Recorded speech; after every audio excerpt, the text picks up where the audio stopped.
छत्रपती संभाजीनगर शहरात एक पोलीस अंमलदाराचा खून केल्याची धक्कादायक घटना समोर येत आहे। शहरातील हर्सुल जेलमध्ये कार्यरत असलेले पोलीस अंमलदाराचा लाकडी दांडकेने ठेचून खून करण्यात आल्याची घटना घडली आहे। सिद्धार्थ जाधव असे मयत पोलीस अंमलदाराचे नाव आहे। याबाबत मिळालेल्या प्राथमिक माहितीनुसार सिद्धार्थ जाधव हे हर्सुल कारागृहात कार्यरत होते। रविवारी रात्री जाधव आणि त्यांचे मित्र सचिन दाभाडे यांच्यासोबत हर्सुल जेल परिसरातील मागच्या जागी दारू पीत बसले होते। यावेळी आलेले काही हल्लेखोरांनी सिद्धार्थ आणि त्यांचा मित्र दाभाडे यांच्यावर हल्ला केला। सिद्धार्थ यांना लाकडी दांडकेने जबर मारहाण करण्यात आल्याने त्यांचा मृत्यू झाला, तर त्यांचा मित्र दाभाडे हा जखमी अवस्थेत पळून गेल्याने त्याचा जीव वाचला। दाभाडे सध्या बेशुद्ध अवस्थेत असून घाटी रुग्णालयात त्यांच्यावर उपचार सुरू आहेत।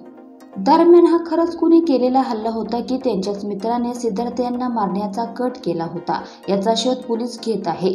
तसेच घटनेचा पुढील तपास हर्सुल पोलीस करत आहेत।